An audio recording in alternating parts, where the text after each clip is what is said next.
Merci en tout cas de cette invitation. Je suis heureux de revenir à Bordeaux. Donc je ne parlerai pas que de l'islamophobie et depuis 2003, je n'ai pas travaillé que sur l'islamophobie, puisque comme vous le savez, je travaille aussi sur la Tunisie, qu'il y a une révolution en Tunisie, que j'ai beaucoup été appelé à faire des travaux sur la Tunisie. J'ai aussi été nommé au Liban et j'ai travaillé sur le Liban et en particulier sur les forces armées. Donc je ne suis pas limité à la question de l'islamophobie. Pourquoi j'ai demandé à une réorientation du sujet aujourd'hui, c'était pour m'inscrire pleinement dans la thématique de ce colloque. Je ne crois pas que quand on est universitaire-chercheur, on n'est pas là pour tenir un discours à soi-même, un entre-soi de chercheur ou un entre-soi narcissique, mais aussi pour répondre à des demandes sociales, politiques et institutionnelles. Et j'ai tenu à réfléchir, à partir d'une enquête que nous avons réalisée avec des collègues, sur, finalement, comment, entre guillemets, et je mets des très grosses guillemets, les musulmans de France ont-ils réagi aux différentes vagues d'attentats terroristes.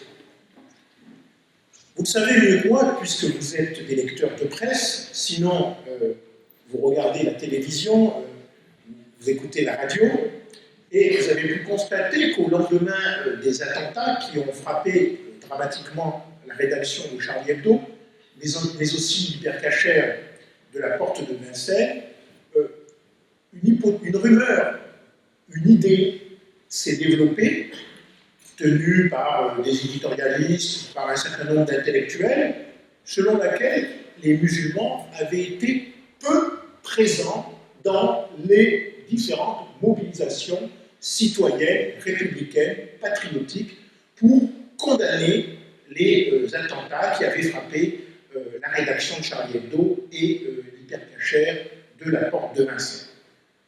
Si on devait résumer cette idée, c'est en gros l'idée d'une passivité, l'idée d'un immobilisme, l'idée d'une trop grande discrétion des musulmans à se prononcer contre le djihadisme et à exprimer leur solidarité avec les membres de la nation française.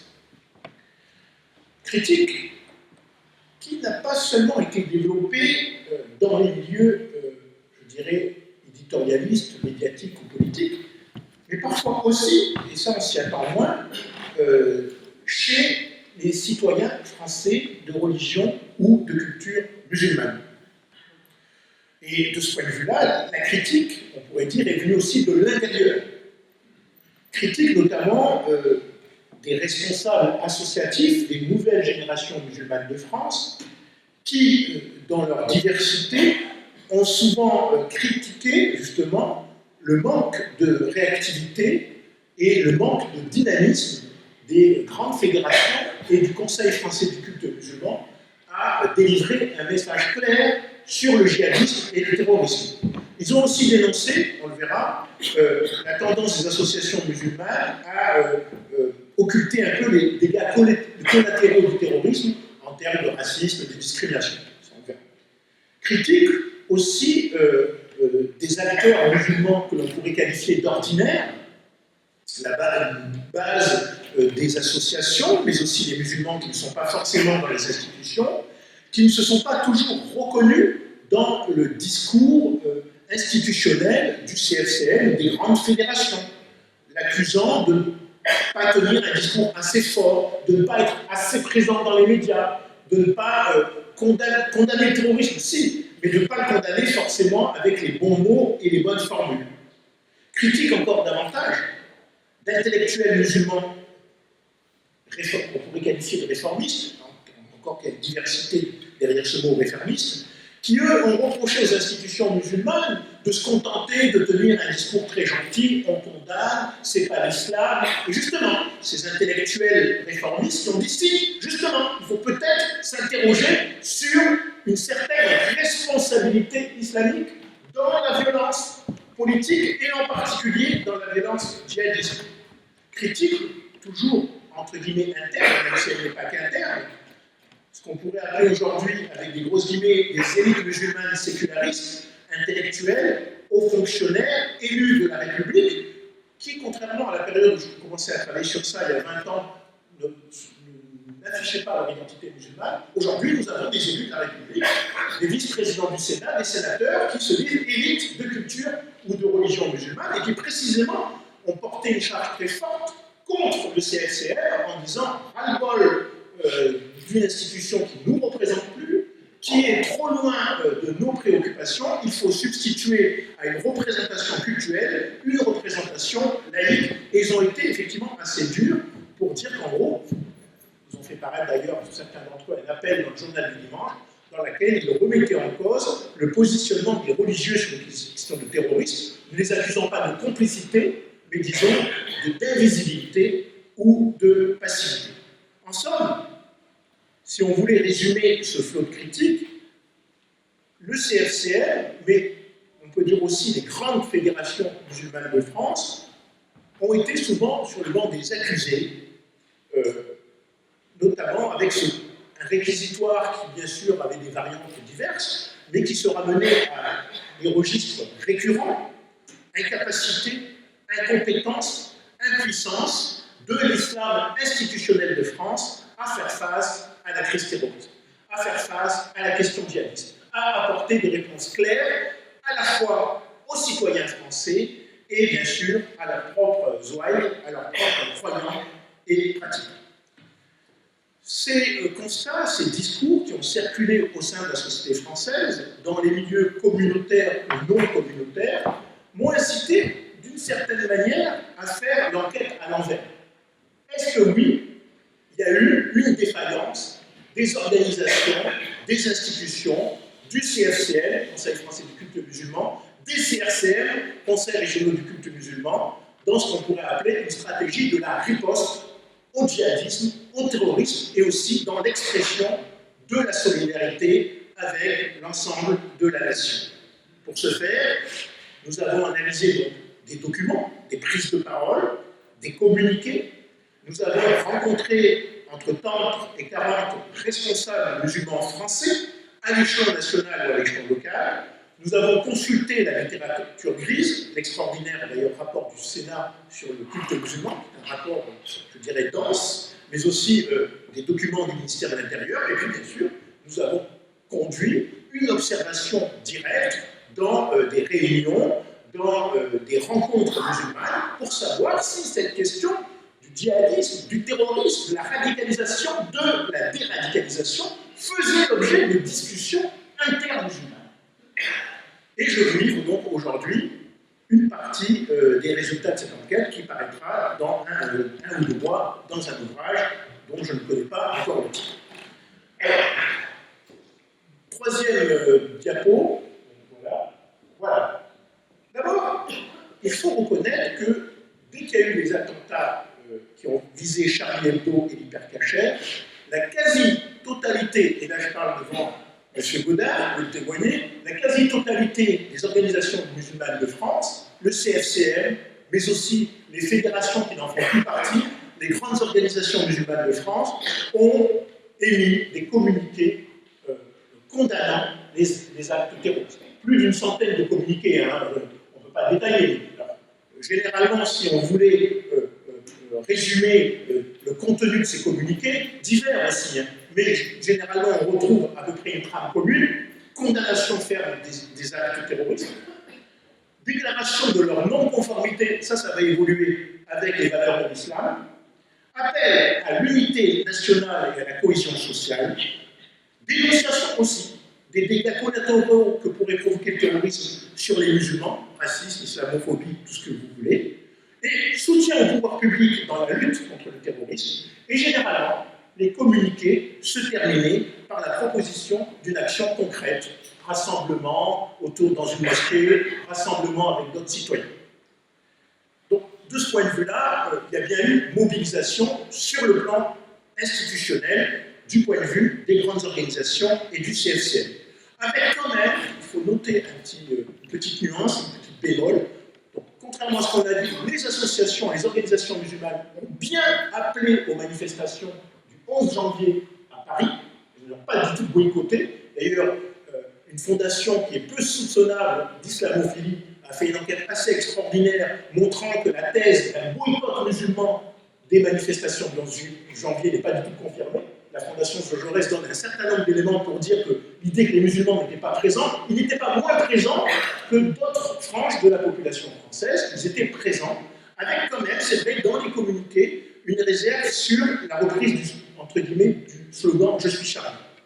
Effectivement, un débat inter-musulman a eu lieu. Faut-il ou non dire « Je suis Charlie » et la réponse était plutôt non, et aussi une difficulté à afficher, alors qu'elle était beaucoup reprise dans les manifestations, la une de Charlie Hebdo après les attentats, qui représentait un personnage qui pouvait faire penser au prophète, avec un turban qui évoquait un pénis dans lequel « Je suis Charlie, tout est pardonné ». Là, il est vrai que les responsables musulmans, sans condamner, ne sont pas associés au mot d'ordre « Je suis Charlie ». Deuxième nuance que j'apporterai dans le temps, c'est que si, après l'hypercachère, l'attentat visant l'hypercachère, la tuerie de l'hypercachère et la tuerie visant la rédaction de Charlie Hebdo, en revanche, on constate une vraie évolution avec les attentats du Bataclan. C'est-à-dire que d'une mobilisation qui était surtout institutionnelle, plutôt limitée aux grandes fédérations, aux grands représentants, au CRCM, à partir du Bataclan, elle se généralise à l'ensemble du spectre de l'islam de France, c'est-à-dire les grandes organisations, les petites associations locales et les mosquées de quartier. Et là, il y a un effet Bataclan qui fait qu'on peut parler d'une mobilisation, entre guillemets, générale des acteurs musulmans français sur la question du terrorisme. Avec aussi, ce qui est intéressant, on laisse un peu de côté, quand on fait une analyse contenue, la question de l'islamophobie, qui disparaît un peu dans les différentes prises de position. Donc, on ne nie pas les dégâts collatéraux en termes de racisme, d'actes anti-musulmans, mais surtout, si je puis dire, une saillance, une importance donnée aux thématiques d'unité de la République, même, osons le mot, aux thématiques dites loyalistes. Nous sommes français, nous sommes de ce pays, et nous condamnons les attentats par notre foi et par notre citoyenneté. Donc, des déclarations, des prises de position de divers acteurs musulmans à l'échelon national et à l'échelon local, qui rappellent un peu ce qu'on appelle le discours israélite sous la Troisième République. C'est-à-dire, d'abord, nous avons Dieu et nous avons la France. Je dirais que si je voulais résumer la tonalité, le contenu des prises de position après les attentats du Bataclan et du stade de Saint-Denis, les tonalités, les registres patriotiques sont beaucoup plus forts qu'après Charlie Hebdo. Avec bien sûr des prises de position, et dès le 29 novembre 2015, la quasi-totalité des grandes organisations musulmanes de France et le CFCM, certaines n'en font plus partie, vont effectivement se réunir à l'Institut du monde arabe et présenter un manifeste citoyen des musulmans de France, qu'eux-mêmes présentent, justement, c'est le cas de le dire, comme un peu le texte fondateur de l'adhésion des musulmans au pacte républicain. Là, ce qui est important, le fait que les grandes organisations, le fait que des porte-paroles de l'islam en France fassent des déclarations qu'on pourrait dire très patriotiques, très républicaines, comme l'a toujours fait la mosquée de Paris par exemple, ne surprend pas. Mais ce qui est nouveau, et ça c'est que pour la première fois, on va avoir aussi des leaders musulmans issus des nouvelles générations, nés en France, qui étaient toujours, non pas qu'ils ne se sentaient pas français, non pas qu'ils ne se sentaient pas citoyens, mais avaient un certain gêne à se réclamer des valeurs de la France et de la République. Et là, on voit clairement un certain nombre de leaders, jeunes musulmans, donc plutôt en marge de l'islam institutionnel, qui clairement vont brandir, si je puis dire, les symboles d'appartenance à la République, d'appartenance à la nation, chanter la Marseillaise et brandir le drapeau tricolore devant le Bataclan. Et d'ailleurs, l'un me le dira. Il y a 10 ans, j'aurais considéré que ce geste était un geste presque de trahison. Je me sentais français, mais je ne voulais pas l'exprimer. Aujourd'hui, je considère que c'est un geste de raison et un geste de foi. Donc une certaine détabouisation chez des jeunes responsables musulmans à se dire français, pas seulement dans l'espace privé, mais aussi dans l'espace public, et au-delà, à brandir des symboles de loyauté, de patriotisme à la nation et à la République, ce qui marque quand même quelque chose de nouveau parmi les jeunes. Non pas que je considère qu'ils ne se sentaient pas français, mais ils ne l'exprimaient pas, par peur qu'on les accuse de double allégeance, ou qu'on les accuse d'être des musulmans tièdes parce qu'ils brandissaient le drapeau français. Quatrième diapositive, et au-delà de la parole, c'est bien sûr aussi des actes. Je ne vais pas tous les recenser, alors je ne reviens pas sur la manifestation du 11 janvier qui a fait polémique, ou les manifestations du 11 janvier. Entre nous, vous savez, on dit les musulmans n'ont pas participé aux manifestations du 11 janvier. On dit ça.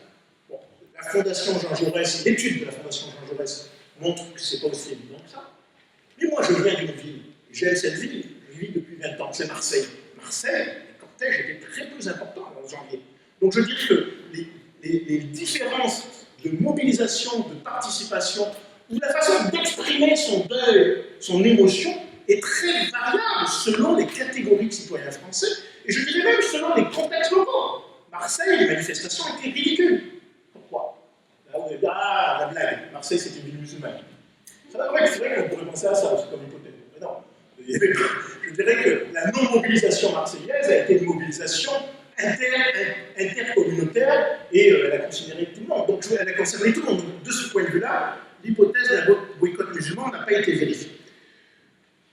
Très important, les prises de position aussi du Conseil français du culte musulman, qui sont certes critiquables, mais dont on a vu très vite, là aussi, pour le 11 janvier, mais aussi pour l'affaire de Bataclan, a tenté d'organiser une riposte, ou du moins une action collective qui puisse se diffuser à l'échelle des mosquées françaises, avec, pour la première fois, des tentatives d'écrire, non pas un prêche uniforme et unique, mais des consignes de prêche à délivrer aux croyants le jour du vendredi, pour répondre à la fois à l'ensemble de la communauté nationale et aussi aux questions des croyants.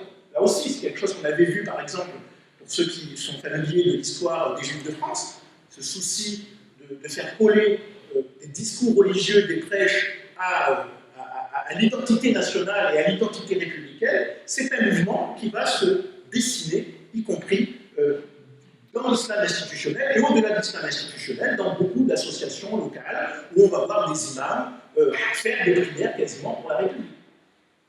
C'est d'ailleurs une initiative qui va être prise par une fédération qui s'appelle le Rassemblement des musulmans de France, qui va clairement demander à ces, alors je ne sais pas si le chiffre n'est pas un peu exagéré, à ces 500 mosquées, ou du moins à ces 500 salles de prière, à faire une prière pour la République. Je tiens à dire qu'une fédération comme l'Union des organisations islamiques de France l'avait déjà fait plusieurs années avant. Donc cette idée de prière pour la République, qui nous semble appartenir à un autre temps, celle de la Troisième République, on citait Jaurès, c'est quelque chose qui a été réactualisé. Outre que ça existe dans le judaïsme, aujourd'hui, ça tend à se banaliser dans l'islam de France. Pareil, au moment du Bataclan, on voit là aussi se multiplier les initiatives locales, ouverture des mosquées aux croyants d'autres religions, ouverture des mosquées aux élus, ouverture des mosquées aux voisins, tout simplement, pour ce qui c'est des petites salles de prière locales. Le CFCM tente d'organiser une initiative nationale que tout le monde connaît, c'est Thé de la fraternité. Au départ, je dirais qu'on pouvait penser que parce que c'était le CFCM, parce que Thé de la fraternité, ça fait un peu exotique et néocolonial. Pas du tout. Finalement, presque 80 à 100 mosquées décideront de participer, y compris des mosquées clairement hostiles au CFCM, décideront de participer à l'opération Thé de la fraternité. Et pour celles qui ne participeront pas officiellement à l'opération Thé de la fraternité, donc en janvier 2016, des tas de mosquées prendront des petites initiatives personnelles, de personnaliser d'ailleurs cette initiative, d'ouverture des lieux de prière aux musulmans et aux non-musulmans. On voit également, en termes de mobilisation, un nouveau seuil, je vous le dis. Premier seuil, c'est les Bataclan et les attentats du Stade de France. Le deuxième seuil, c'est bien sûr les attentats de Nice. De nombreuses associations musulmanes à l'échelon national et local développent des déclarations, développent des initiatives.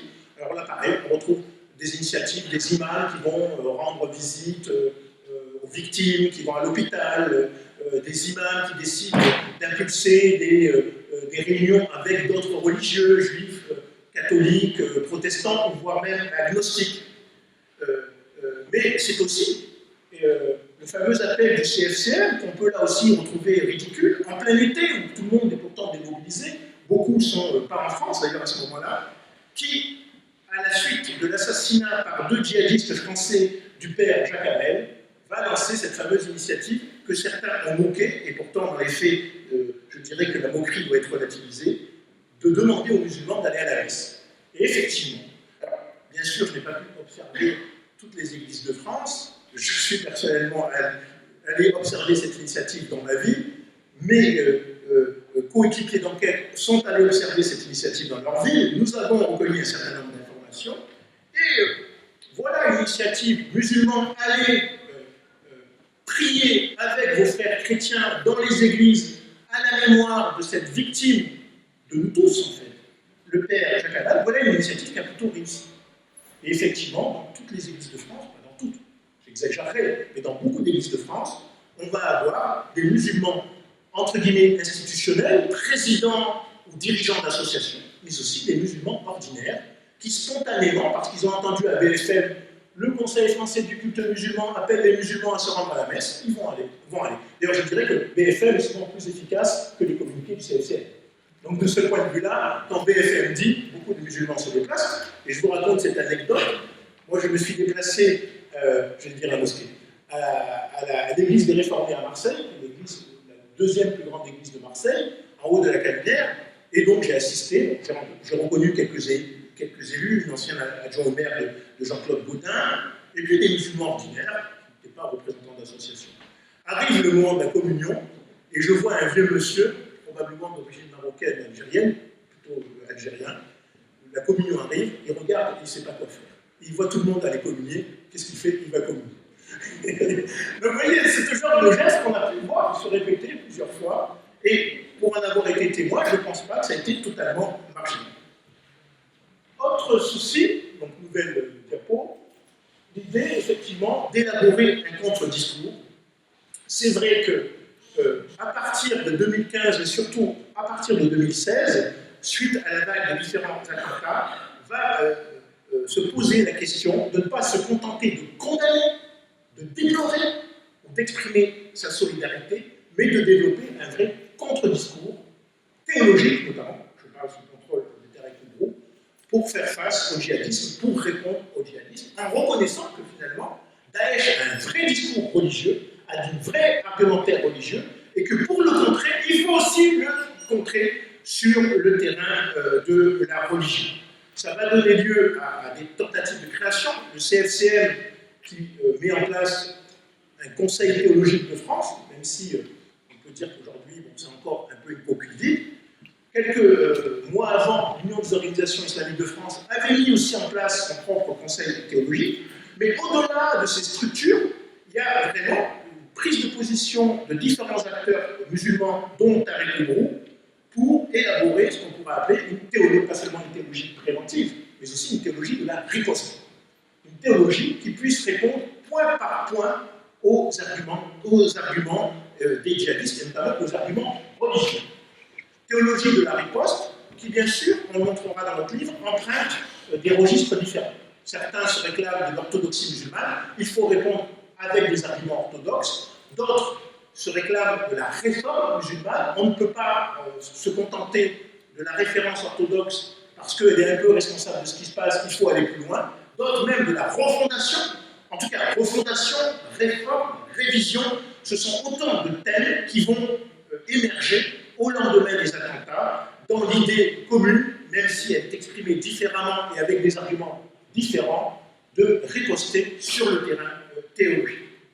Autre diapositive, très important, et ça c'est un des points qui est peu souligné, sauf par peut-être ceux qui ne parlent pas, ceux qui travaillent dans les services de sécurité, la question, que faire face au terrorisme? Doit-on ou non collaborer, plutôt coopérer, parce que le mot collaboration en France a un passé malheureusement un peu fort, tout le monde d'ailleurs.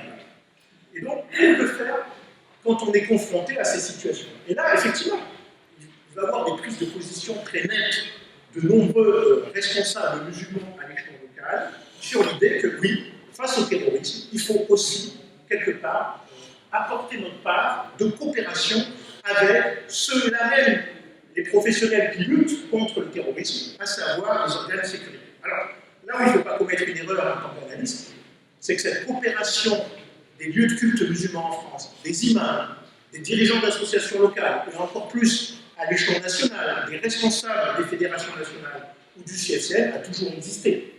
L'idée que les musulmans et les services de sécurité français ne se parleraient pas est une fausse idée.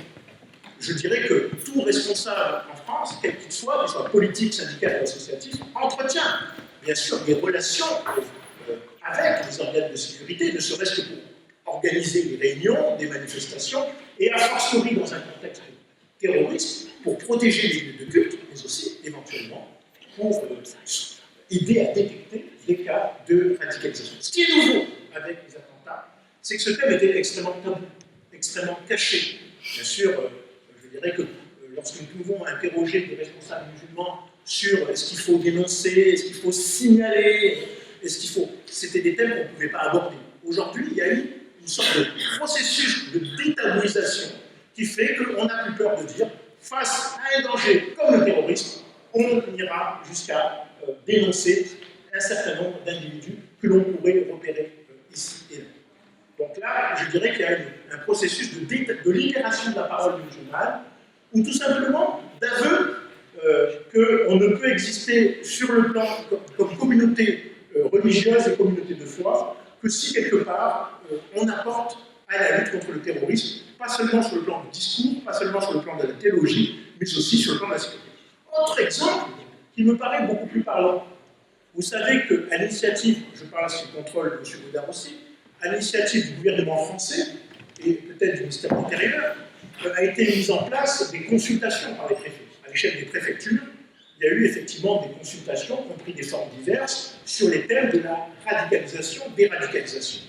On pouvait se dire que ces réunions autour du préfet de la République, qui est représentant de l'État et du département, les musulmans allaient boycotter. Enfin, les institutionnels, non, mais que les associations de jeunes musulmans, notamment salafistes, n'allaient pas venir. Alors là, on se trompe, car ces réunions autour des préfets ont plutôt été des succès. Nombre d'acteurs musulmans ont répondu à ces réunions autour des préfets, et surpris, des responsables musulmans qui étaient notamment des nouvelles générations, qui étaient très hésitants, très rebelles, très opposés à cette forme de dialogue direct avec les représentants de l'État, se sont mis à aller à la table de la République, ou plutôt dans ce cas-là, à la table de la préfecture. Et ça, c'est quelque chose de nouveau aussi. Quand j'ai interrogé des acteurs marseillais, des acteurs bordelais, ou mon collègue Homero m'a rendu des acteurs nantais ou des acteurs lillois, finalement, il montre que ces processus de consultation sur les questions de terrorisme, sur les questions de radicalisation, sur les questions de déradicalisation, ont été beaucoup plus générales, ils ont touché beaucoup plus d'acteurs musulmans qu'on peut le penser, et contrairement à ce qu'on pouvait croire, les jeunes musulmans n'ont pas forcément boycotté ces initiatives, ce qui montre que là, il y a bien eu un effet terroriste. Sixième diapositive, bien sûr, je ne l'aborderai pas, mais je vais être rapide, c'est aussi comme, je dirais, mobilisation à action développée par les associations musulmanes, l'appel à l'ouverture à l'autre, plutôt, la volonté à la fois de promouvoir un dialogue interreligieux, pour reprendre les termes plus profonds cette fois, de Tarek Oubrou, une théologie de l'altérité, c'est-à-dire comment conceptualiser l'autre aussi dans le discours théologique, et je dirais qu'il y a à la fois il y a moins une théologie de l'altérité qu'une pratique de l'altérité. Comme je l'ai dit tout à l'heure, l'ouverture des mosquées aux croyants, aux autres religions, aux élus, aux athées, aux agnostiques. Et ce qui a beaucoup changé, je dirais, ce qui a fait accélérer le processus de dialogue avec l'autre, entre guillemets, c'est sur 3 points. C'est que, d'abord, cette pratique du dialogue à l'autre, invitation d'un prêtre, d'un rabbin, invitation d'un pasteur, invitation d'un représentant d'une organisation philosophique plutôt laïque ou agnostique, c'est une initiative qui était plutôt portée par des élites. Là, ça a une tendance à se généraliser à des élites, des cadres intermédiaires de l'islam de France. On est allé dialoguer avec l'autre, y compris dans les quartiers de Marseille, y compris dans les villes moyennes. Ce n'est pas simplement un dialogue qui s'est fait en surplomb à l'échelle nationale. D'autre part, ça c'est très important, ce n'est plus seulement un dialogue qui s'engage sur des bases que je dirais symboliques et folkloriques, en général un catholique intelligent, un juif intelligent et un musulman qui ne l'est pas, qui a été malheureusement souvent le casting du dialogue interreligieux, pas à Bordeaux, mais dans d'autres villes. En gros, il y avait des remarquables théologiens catholiques, des remarquables théologiens juifs, et le musulman en face, on se demandait même s'il était musulman.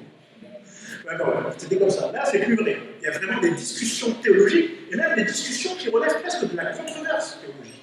Ça, c'est quelque chose, par exemple, que j'ai vu à Marseille, où des prêtres et des imams dialoguent pendant des heures sur des éléments théologiques qui, moi, bien sûr, me dépassent, mais qui ne portent plus sur des aspects, on s'embrasse, on boit le thé, puis on parle. Je dirais que la posture thé à la menthe a cédé la place à une nouvelle posture qui est celle de la controverse théologique et religieuse. Et c'est un dialogue, effectivement, qui n'est plus simplement porté, comme je dis, par des élites nationales, mais qui s'est aussi généralisé à l'ensemble des structures. J'ai même vu un imam salafiste que j'ai interrogé dans les quartiers nord de Marseille, l'imam Ismaël, qui a été contacté par Facebook, sur Facebook, par un prêtre, qui lui a dit « j'aimerais bien discuter avec vous », qu'a fait l'imam salafiste, il lui a répondu sur Facebook et ils se sont rencontrés. Donc vous voyez des choses nouvelles.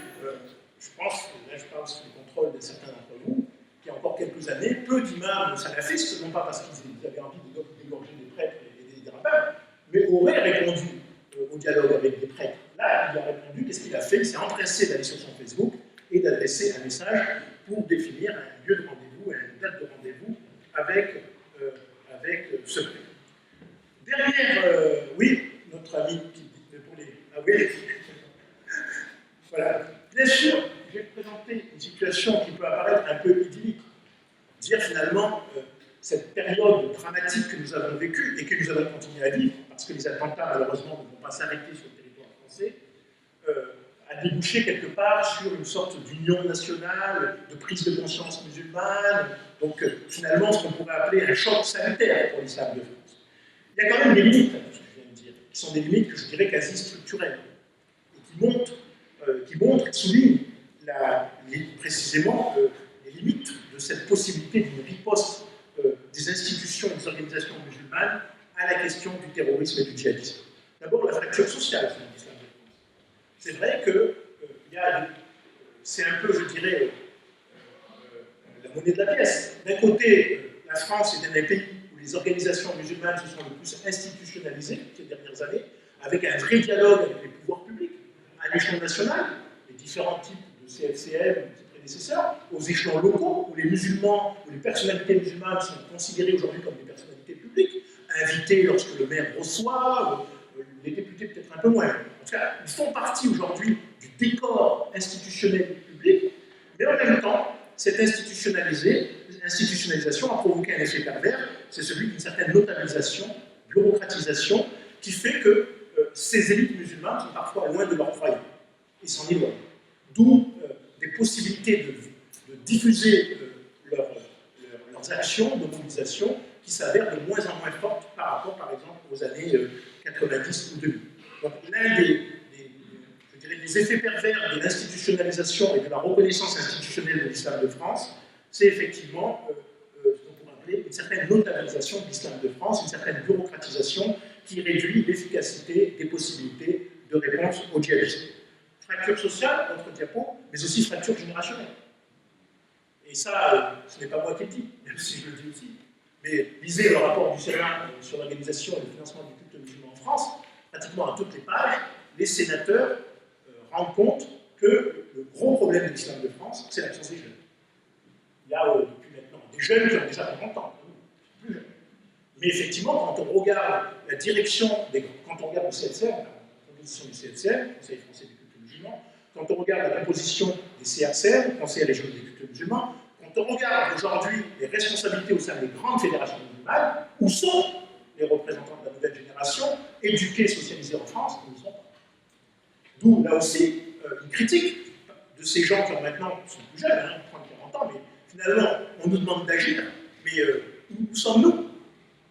Quel rôle avons-nous dans ces fédérations pour pouvoir justement promouvoir des actions autour de la prévention, sur la radicalisation, pour promouvoir un contre-discours? Bon, Fracture sociale, fracture générationnelle, autre diapo, fracture sexuelle, fracture de genre, faiblesse de la présence des femmes au poste de responsabilité et de direction, non pas qu'il faut essentialiser le féminisme en disant il faut des femmes, vous savez, ça fait trois trucs.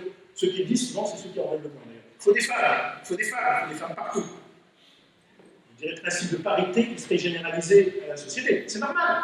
Mais il faut bien avouer que dans les associations musulmanes, la sensibilité féminine ou la présence des femmes est relativement faible. Or, sur un sujet comme la radicalisation, le terrorisme, et notamment les victimes du terrorisme, la présence des femmes est importante.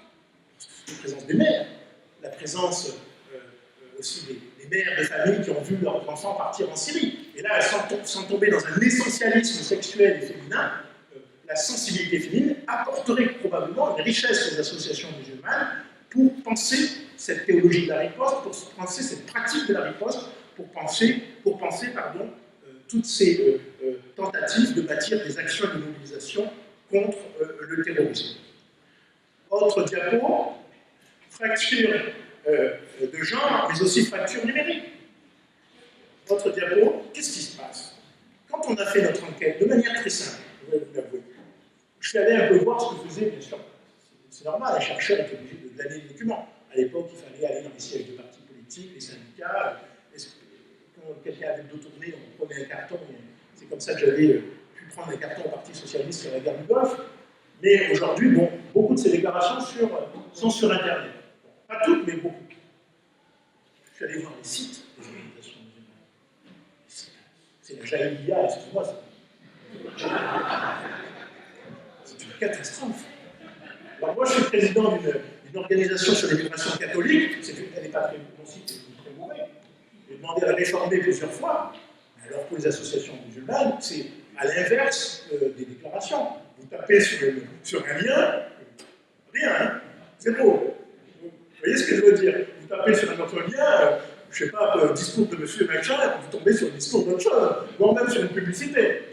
Donc, quand on dit qu'aujourd'hui, l'essentiel du recrutement, et c'est en partie vrai, se fait sur Internet, quand on dit qu'aujourd'hui, les réseaux numériques sont performants pour l'endoctrinement, l'embrigadement, et que vous voyez en face des associations musulmanes qui sont même incapables de développer sérieusement des sites Internet, oui, j'ai bientôt fini, là, il y a quand même un vrai problème d'une fracture numérique, d'une capacité numérique, et le président d'étudiants musulmans de France me faisait remarquer un point important. Il n'est pas là pour dire est-ce que le salafisme favorise le passage à l'acte violent, est-ce qu'il y a un lien entre le salafisme plutôt théorique et pacifiste et le salafisme djihadiste radical, sans rentrer dans ce débat qui est très compliqué, je ne me permettrai pas d'y rentrer parce que j'en serais d'ailleurs aussi incompétent. Quand aujourd'hui un jeune recherche une fatwa, quand un commentaire coranique, 90% des fois il tombe sur un site salafiste et voire un site salafiste radical. Où sont les associations musulmanes, les organisations musulmanes qui prétendent développer un contre-discours? Elles sont défaillantes et notamment absentes, effectivement, sur cette question-là, c'est-à-dire sur la question d'Internet et sur la capacité à diffuser un message par le principal média consulté aujourd'hui par les jeunes, musulmans ou musulmans. Enfin, grande question, qui est une question qui n'est pas un reproche ni une critique, d'ailleurs aucun des aspects était critique dans mon exposé, mais c'est le gros problème. Et je l'avais posé à Tarek Obrou lorsque nous étions rencontrés, mais je l'ai posé à plein d'autres. D'accord, oui, les associations musulmanes, contrairement à ce qu'on dit, ont bien mis en place des actions. Elles ont bien mis en place des mobilisations. Il y a une vraie réflexion sur une théologie de la riposte. Il y a une vraie réflexion sur les bases d'un contre-discours. Mais la vraie question qui se pose, qui vont-ils toucher avec ça? Et ça, c'est le gros. C'est-à-dire qu'aujourd'hui, on peut se dire que tout ce qui est produit dans les sphères musulmanes, dans leur diversité locale, régionale, nationale, d'obédience, telle fédération, le gros problème, est-ce qu'elles peuvent toucher ces publics susceptibles de partir en Syrie, susceptibles de se radicaliser religieusement, idéologiquement, ou tout simplement, même corporellement, par des actes de violence? Là, c'est le problème. C'est-à-dire que c'est les limites de ce qu'on pourrait appeler cette participation, cette mobilisation, cette contribution citoyenne et nationale des associations musulmanes, elles peuvent contribuer, mais je dirais que cette limite, elle est commune à tout le monde. Elle est commune aux enseignants, elle est commune aux politiques sincères, et elle est aussi commune aux services de sécurité. C'est qu'aujourd'hui, on touche la limite dans les développements d'une nouvelle forme de terrorisme, une nouvelle forme qui emprunte aussi des registres anciens, qui fait que même si elles sont de bonne volonté, les organisations musulmanes ont peu de chances, très peu de chances, de toucher, de convaincre, de retourner au sens positif ceux qui sont susceptibles de répondre aux appels des extrémistes. Alors, dernière phrase, pour dire que oui, il y a bien eu un effet de la crise, ou des différentes, la crise terroriste, ce qu'on pourrait appeler entre guillemets la crise djihadiste, sur les associations musulmanes de France, sur les organisations, sur les représentants, sur les leaders, sur la parole, les paroles publiques musulmanes. Elles ont révélé, comme je l'ai montré dans mon exposé, un certain nombre de dysfonctionnements, de déficits, mais elles ont aussi créé une sorte d'électrochoc. Je crois que ce mouvement terroriste a touché les musulmans dans leur intimité, leurs émotions, leurs passions. Elle leur a touché dans leur posture publique. Que faire? Je suis imam, je suis président d'une association comme la LFMG, qu'est-ce que je fais? Je fais une simple déclaration, je vais voir le rabbin, je vais voir le préfet, et donc cet électrochoc a eu aussi un effet salutaire, celui je dirais, de poser le débat d'une refondation, celui de poser le débat tout simplement aussi d'une appartenance, c'est-à-dire comment aujourd'hui exprimer une parole sur un fait, ou sur des faits aussi dramatiques que le terrorisme qui tue des vies et qui en blesse, qui les exproprie, une parole qui soit à la fois une parole de l'intérieur, communautaire, une parole de l'intérieur au sens spirituel, au sens de la foi, mais qui soit aussi une parole reliée et connectée à l'ensemble des individus et des groupes qui composent une nation, la France. Merci.